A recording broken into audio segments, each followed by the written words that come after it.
So yes, we're here at Arable Farm in middle of Angus, 6 miles from the coast, and here we have a basic rotation based around potatoes and cereals and some beans. We start our 7-year rotation on potatoes, and then we have 3 wheat crops and 3 break crops within that. So the break crops we're using here are all different, and they're all to give a good entry for wheat crops to try and make the best of that wheat year.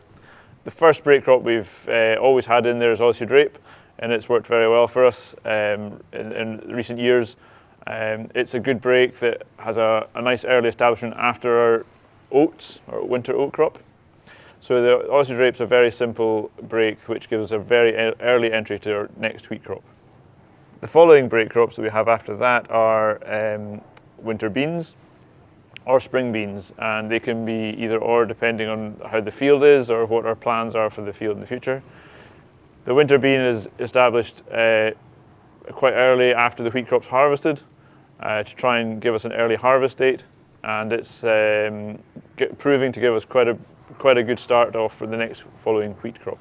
The other break that we have is the potato crop, seed potatoes and ware potatoes. We always plan to put a wheat crop in behind every potato crop. It's possible most years. This year being pretty damp and dreich, we are 20 acres short of our target at the moment. But all the crops behind the potatoes are looking great so far. So beans are quite unusual. Not many people grow them. Mm-hmm. They're quite often cited as being a really late harvest, into December. But there are benefits there, reduction in fertilizer being one of them. How have you found growing beans in Carmila? Growing beans here, we're starting our 4th season of bean production. Been quite lucky so far, I would say. We've not had a complete failure. We've not had a Christmas harvest. Everything's come out in reasonable time, in reasonable conditions, at reasonable moistures. And I think for that, where we are in Scotland, we can't ask for too much more. Yields have been steady and yielding more or less on budget where we'd like them to be. Establishing the beans is really quite straightforward. It's a good early establishment which sets us up well for a good harvest. The harvest dates do vary, and I think it's all dependent on the summer and the season we have. This year was a very early harvest for beans and quite great really. There's no big issues in harvesting and all went to plan. We've not had a November or a December harvest yet, but I can see it happening. But the earlier I establish them, the better chance we have of harvesting them on time before the winter weather. So you've told us about the break crops in your rotation.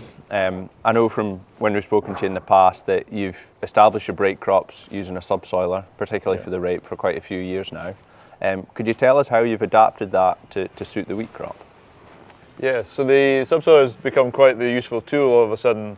And although we're calling it the subsoiler, we're not really subsoiling at depth with it at all times. We started in 2008 sowing oilseed rape with the subsoiler, and really since then we've developed it stage by stage.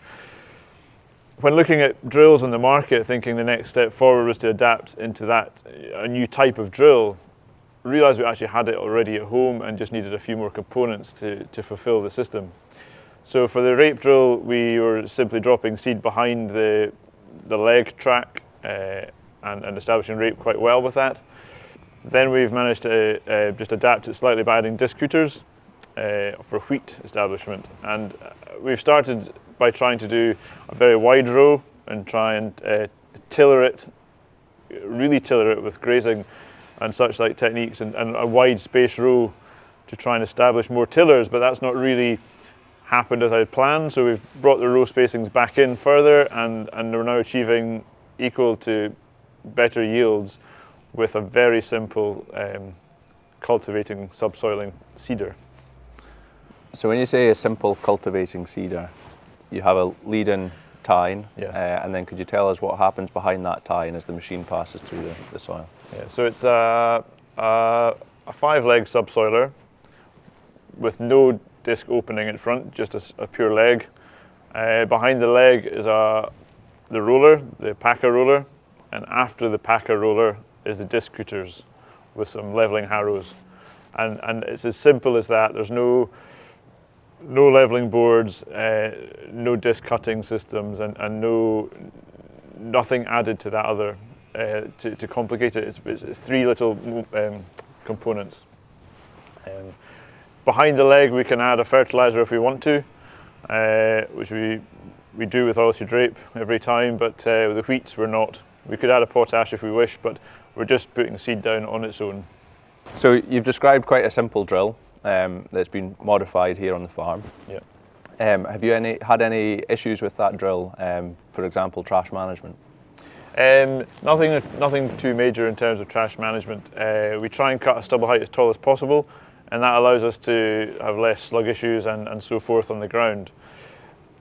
There was a feeling that the longer the straw after the combine, we would create more of a trash issue, tangling around legs and wrapping around discs and just dragging trash. And it's actually proven not to be a problem at all. It's actually, we find it's better. The longer the stubble, the better, as long as we've harvested all the head. The disc cutters at the very back cope very well with all the trash because we're on quite a wide row spacing with a serrated disc. But the leading leg of the Subsoiler can very occasionally create a lump, but these lumps have proven to be no issue right through the growing season. You know, they don't become a slug burden, and they don't become an issue at harvest with trailing on the combine header, anything like that. So we've been there, we've seen it now, and we're quite comfortable. The odd lump here and there is quite manageable. It's a very simple system, so there's actually really very little for it to go wrong. Excellent. So you've obviously moved from quite a traditional plough one-pass system to your strip back drill. Have you seen any other benefits in changing the establishment techniques? One of the main drivers is harvest pressure. Having this drill, it almost just follows the combine day to day. Our drill driver is our combine driver, so more often than not we'll go combining for 2 days and go sowing for 2 days in that sort of format, and that gives us a lot of flexibility to not wait on a plough, not wait on pre-cultivations, and not allow the weather to break on us, which is what can often happen here in Carmiley. It's a really simple system. We try to harvest the crop, manure the crop if we have access to manure for that field, and then direct drill it immediately to make the best use of the manures on the surface, try and cover them a little, hold some of that nutrition, and then really we're bringing our establishment right forward as far as we can without waiting on ploughmen to catch up and keep in front. So we're really cutting out 2 full passes of preparation. The cultivator subsoiler, the subsoiler drill, we take out the tram lines, and if it's a wet season we'll take out the combine tracks. After the combines pass through the field, we try to apply a dung or an organic manure if we have access to one for that crop immediately behind the combine, really. And that then allows us to get the seed drill straight in behind the manure and establish a crop as early as we can in the warm, dry conditions where it's just perfect.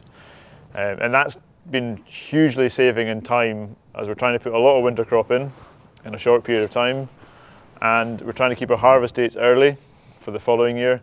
And the drills really allowed us to maximise that opportunity without having ploughs running and waiting on ploughs at slower speeds and you know, creating a lot more workload when we're not looking for a workload. So there's obviously quite a significant labour saving. Have you seen other savings, perhaps reduction in fuel use? Absolutely. The fuel usage has reduced, especially when we're trying to break down freshly ploughed ground that needs power harrowed to create a better seedbed. Because we're not inverting the soil and because we've got this nicer structure developing on the surface, we're definitely getting an easier crumb on the top, and because of all that process we're using less energy to create the perfect seedbed. So where the tractor used to be roaring its head off, fighting to get up hills, power harrowing and down hills and working hard all day and using a tank of fuel a day, it's amazingly different. The tractor's idling at 1200 revs, ticking along quite steady. It's pulling power it's needing, and it's not really needing much of that now because we're not going to deep depths. It's dramatically reduced our fuel bill in the process of establishing. and it's removed a whole pass of the plough. So you've told us about the rotation and how you've established the winter wheat, the winter crop. Do you see this system being able to work in a spring cropping system? Yeah, we've tried it in the spring, and it does work in the spring, but we've based our rotation not to have many spring crops other than the bean. We've tried it with spring barleys, and it does work. Spring barley is a bit fickle. It does like that beautiful, perfect prepared seed bed, which is warmer and more kind and more effortless for the crop to get away. And it does work. We do it with spring oats when we can't get a winter wheat in. We'll replace that with a spring oat, and it's worked fine. It's established well, and it's come through great, and it's harvested on par with our conventional system. So it's, I think it has a place for the spring cropping, but you have to be aware that it's not exactly the same, and it can seem disappointing in the beginning. I think you just have to do a bit more delayed sowing to do it with spring crop to get warmer soils, and perhaps pre-cultivate if you think it's just not quite good enough.